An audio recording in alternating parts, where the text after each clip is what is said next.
이송이 불가피한 경우에는 구조분계선을 어떻게 넘었을까? 남한으로 후송을 해야 된다. 그분들을 설명하기가 굉장히 힘들었고 한밤중에도 전화가 오거든요. 그러면은 저희들 이제 저는 의사니까 남북 분단이 되면서 굉장히 서로 갈등이 많은 상황에서 2005년도에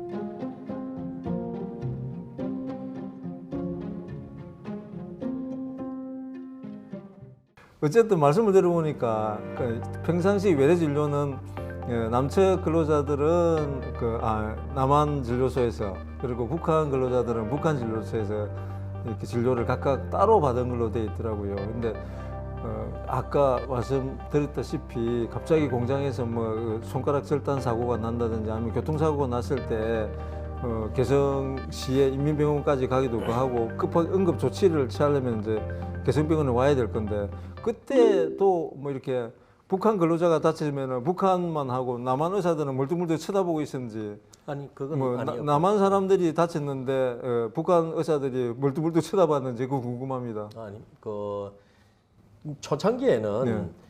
이제 그 병원 자체를 분리해 가지고 했었던 예. 건 아니었고요. 예. 초창기에는 이제 한 공간에서 다 했었습니다. 예. 다 하게 되었고 초창기 제가 근무하는 한 1년 정도는 북한 의사는 파송이 안 돼 있었고 우리 의사들만 들어가 있었고 그다음에 이제 북한 간호사 2명만 이제 예. 요청을 받아서 이제 했었는데 그때 당시에는 남북 그 개성공단에서 발생한 모든 환자는 안에서 공동으로 대처를 했었고 그다음에 이제 뭐 남측의 같은 경우에는 남측 환자의 경우에는 100% 이제 우리가 보장해서 후송까지 다 이제 처리를 했었고 이제 북측 환자가 발생했을 때는 응급 조치, 1차적인 조치만 취하고 이제 후속 조치 부분은 이제 북한 의료진들에 의해서 그러니까 목사님께서는 초창기 이제 그렇죠. 개원 예, 멤버가 예, 돼가지고 예. 조금 이제 정근 박사님하고 이렇게 공유하고 있는 게 조금 다른 부분이 있는 것 좀 같습니다. 전체적으로 왜냐면은 공유하고 계시고 네네. 저는 이제 초창기 부분 이게 처음에 이제 우리가 남한 근로자들을 진료하기 위해서 응급진료소가 생긴 거잖아요. 예.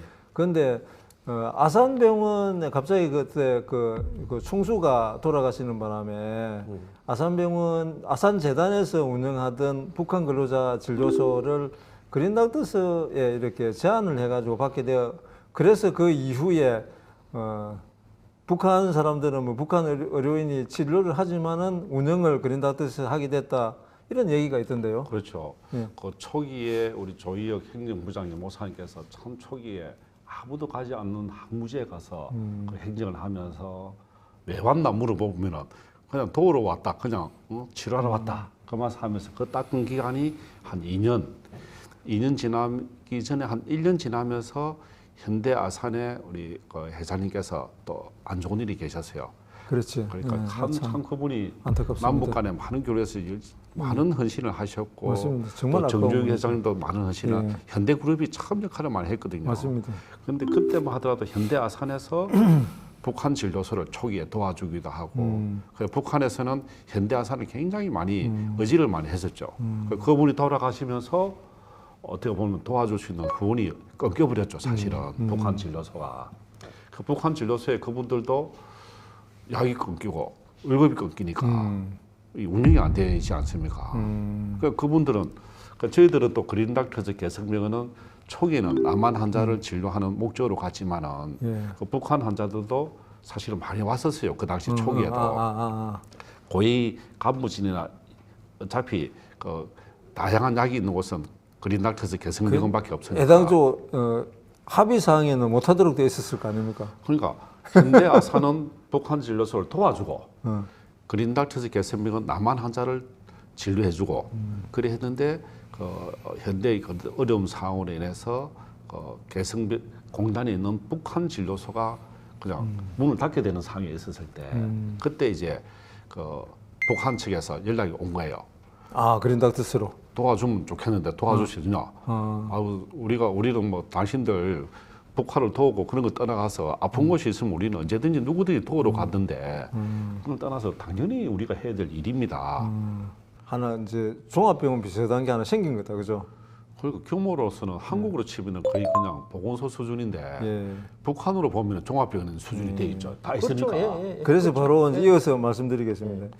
8년간 개성공단에서 병원을 운영하시면서 공단 밖에 있는 아까 말씀드렸다시피 개성시 인민병원, 그래도 그 병원은 개성시에서는 가장 좋은 병원일 텐데 여기하고 뭐 저 개성병원하고 이렇게 협업을 해본 적이 있으신지. 제가 있을 때는 협업은 이루어질 수 없었고 협업 자체라고 하는 게 할 수가 없는 없도록. 저쪽 의료 상황은 뭐 저희들이 도움을 받을 만한 게 뭐 있을 게 없잖아요. 예를 들면 이제 예. 의약품이 워낙 부족하니까 예. 인민병원에서 이제 그린다드서 개성병원 쪽에 이런 약품 좀 있으면 좀 근데 주시오. 이제 공식적이진 않지만은 초창기에 그런 이제 그 북한 진료소가 어디에 있었느냐 하면은 그 현대 아산 그 사무실. 지어진 총국 바로 옆에 진료소가 조그마한 게 있었어요. 근데 그 진료소라고 하는 게 이제 우리가 생각하면은 우리 이제 TV를 보시고 계시는 분들은 남한의 어떤 시골 병원 정도 이렇게 생각할 건데 그게 아닙니다. 그 보건진료소 호텔이 보건진료소도 아니고 그냥 방 하나에 뭐 약만이고 비상약, 비상약 구급약이고. 구급약이라고 해도 우리나라 공장하고 예, 똑같죠. 바구니에 예.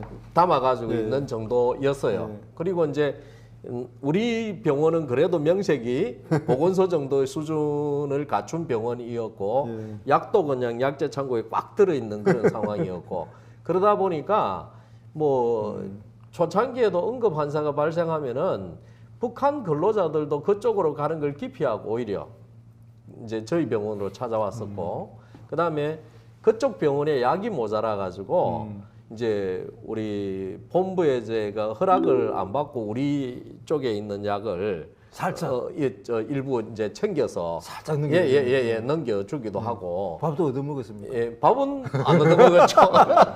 근데 뭐 그런 상황이 있었습니다. 뭐 그냥 예를 들어서 뭐 최소한 그 소독약도 없었으니까. 그 당시 예. 초기에만 하더라도 현대 아산이 도움을 주고 많이 지원해주고 문을 열면서 그 공단을 개설하고 그때 공단 개설하다가 바쁘다 보고 그리고 또 그 최고 그 회장님께서 정 회장님께서 또 그런 불의 사고 있으면서 그냥 이 힘들어진 거예요. 예. 그러니까 북한 개성의 북한 진료소도 덩달아 힘들어지고 그 약이 없어지고 예. 사실은 약이 있어야 치료할 건데 그냥 책상밖에 없죠. 가보면은 그래서 이제 그분들도 급하니까 도와달라. 그런데 그 당시에만 하더라도 우리 남북 관계가 그래도 새로운 발전하는 과정이었거든요. 그래서 남한에서도 많은 관심을 가지게 되었고 그 의약품은 저희들이 또 많은 또 지원을 받으면서 또 준비됐으니까 그 의약품들이 또 우리는 어느 일정 부분은 또 남으니까 그걸 개성시에 또 지급하기도 하고 특히 항생제 같은 경우는 금가루만큼 비싸거든요. 북한에는 그 항생제 같은 경우에 5억 정도 우리가 또 받으면 그걸 분배를 좀 잘 할 수 있도록 그래서 팔지 않고 그 북한 주민들한테 쓸 수 있도록 그래서 개성인민병원이라든 이런 곳에 많이 갔죠. 링게를 하고. 제 의료적인 걸 한번 더 여쭤보겠습니다. 이 정근 박사님은 대한계력협회 회장까지 하셨는데 사실 그 남한에 있는 그 레지던트나 이런 의사 선생님들이 처음에 뭐 스승님들이 개성공단에 가서 뭐 한 일주일, 2주일 봉사하고 와 이래 하면은 이제 그 무섭기도 체제에 대한 무서움도 있지만은 북한이 저희가 알고 있기로 워낙에 이제 그 계략 그 활발하게 이렇게 그 전파할 수 있는 그런 계략이 워낙 계략 환자가 많다고 보니까 계략에 뭐 감염될 확률들 이런 것 때문에도 끌릴 수도 안 있었겠느냐 궁금합니다 그런 거. 그 초기에 이제 북한 계략이 세계에서 제일 많거든요. 그렇죠. 남한도 세계 OECD 국가 중에 계략 많은 국가로 1등이거든요. 맞습니다. 예. 그 왜 그러냐 하니까 굉장히 못 살았어요 우리나라가 사실. 지금은 너무 풍요롭고 잘 살지만은 1950년도, 60년대 하더라도 맞습니다. 남한의 경제력이 아시아에서도 거의 최하위권에 그렇죠. 있었거든요. 예. 그 못 사는 나라에서 계략이 많거든요.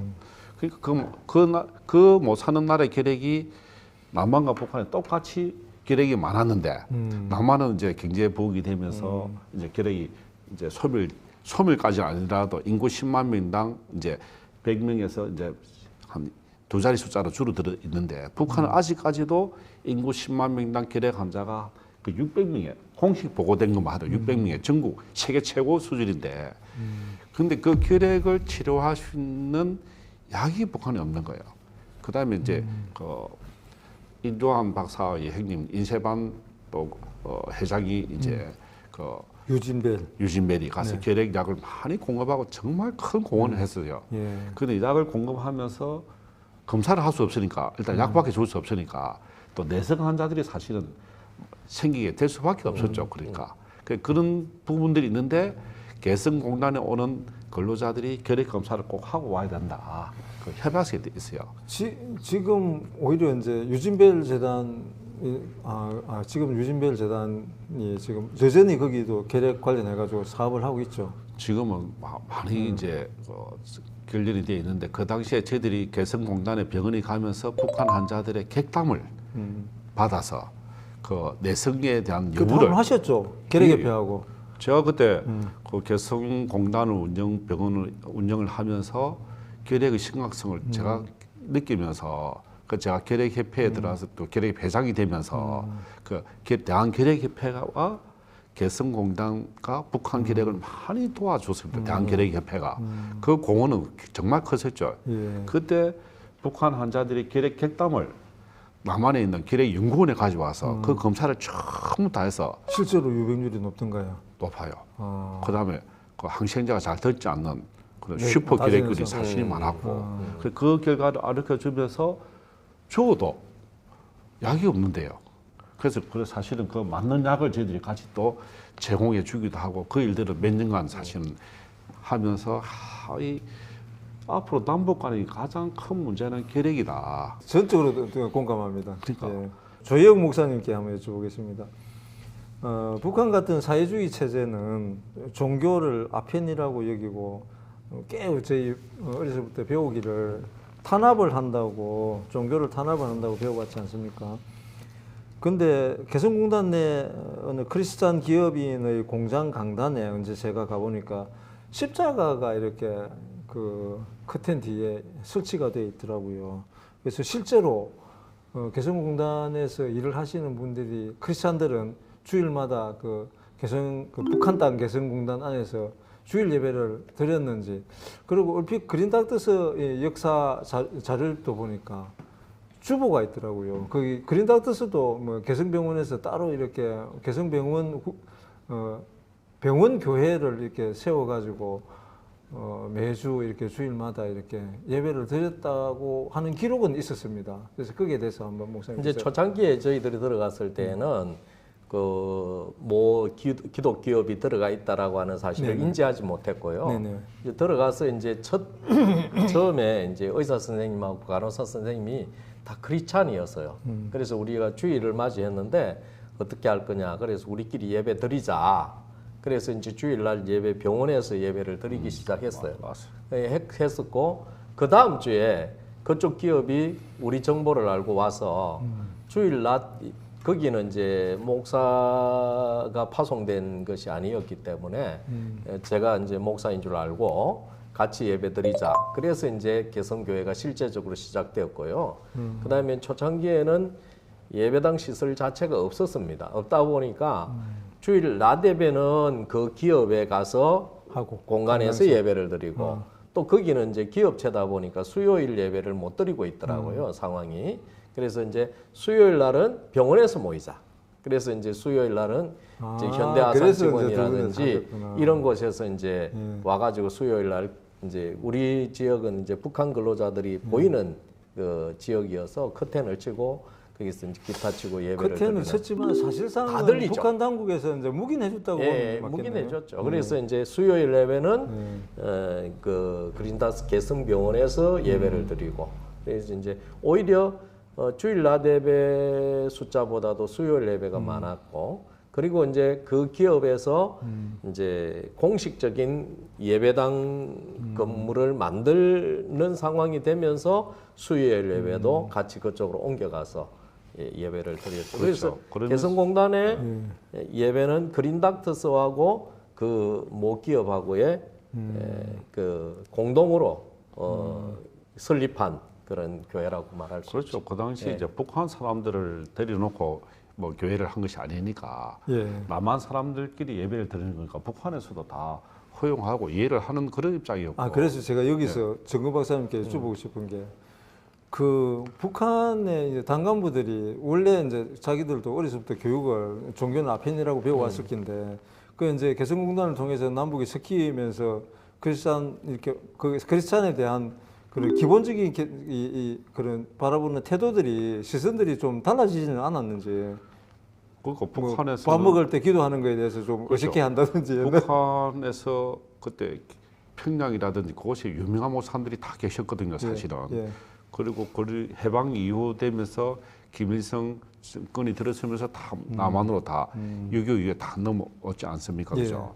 그래서 종교가 사실은 기독교가 융수한 곳이 이제 평양이라든지 그런 예. 곳이었는데 예, 그 맞습니다. 종교적인 문제가 발생하니까 예. 북한에서 공산당이니까 예, 그 이후로 종교가 사실은 없어진 셈이죠, 북한에서는. 그런데 그분들이 자손들은 또 알거든요. 예. 자기 할머니가 교회 건사였다는 거. 아. 그리고 대부분 알죠. 아, 그렇게 이제 가계로 족보로 내려온다. 그죠? 그렇죠. 그러니까 거의 자기 북한 사람들은 자기 할머니, 할아버지 모르는 거 다 알아요. 무슨 성씨인지 다 알죠. 제 같은 경우는 해적 정신이니까 그분도 자기 해적 옷이다 말해요. 다 알아요. 산부자를 뭐 부모님처럼 생각하는 건 아닌가 보네. 그래도 그분도 조상도 다 알고 있고 자기 할머니가 교회 다니는 건사님이었다 말을 하기도 하고 어이구. 교회 기도하는 거 괜찮습니다. 우리가 남한 사람이니까 예.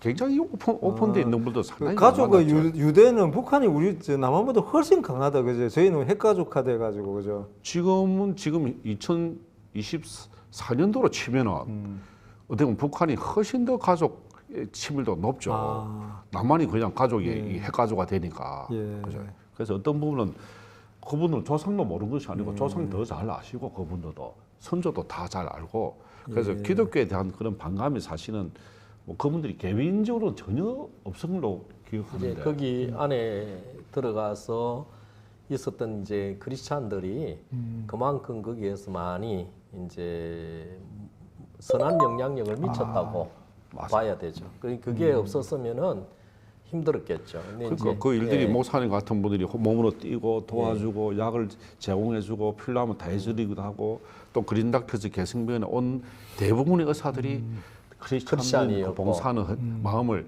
가지고 와서 진심으로 도우고 하니까 그러니까 그 북한 사람들도 그린닥터즈 개성변에 오는 분들이 다 목 사고 집 사고 기독교 교회 다니는 거 알고 있습니다 하는 정도로 근데 이제 거기 개성공단에 들어간 기업들 뽀름 났네, 뽀름 났어.